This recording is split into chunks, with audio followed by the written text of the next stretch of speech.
In order to understand truth as best as you can, it is important to understand and know the source of all truth.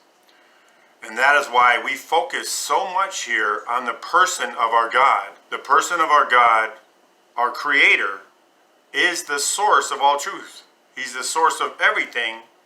So it only follows that truth being one of the things that is included in everything, He is the source of that truth.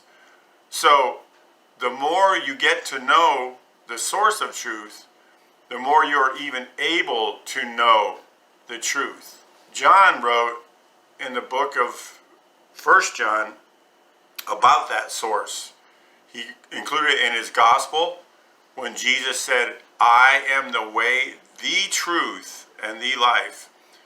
He made a statement that John builds on in 1 John. And I want to go through that verse by verse, at least the first chapter, and maybe up into chapter 2 a little bit, as far as how God is who He is because of what He believes and what He does. He can only do certain things because that is His character.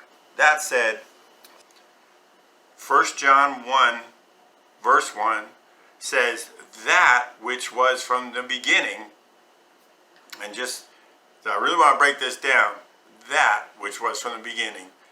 He is telling you about that which was from the beginning, much like He did in chapter 1 of the book of John, but in a different way, maybe in a more detailed way. I certainly like it. I think we're going to, if we really look at this hard, we're going to see a little bit closer, a little bit clearer who our God is. He's starting to define and describe who our God is. Our God is that which was from the beginning, which we have heard, which we have seen with our eyes, which we have looked upon, and our hands have handled concerning the word of life.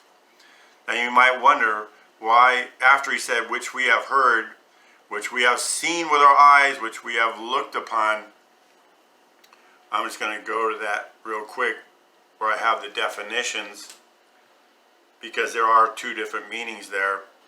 When he says we have seen with our eyes, the meaning on that one is kind of like to experience, at least in the Hebraic form.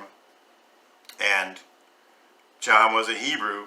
And then when he says which we have looked upon, it means to look closely at, to perceive, by extension to visit. He's talking about a very intimate connection that happened here between John and the disciples and their God.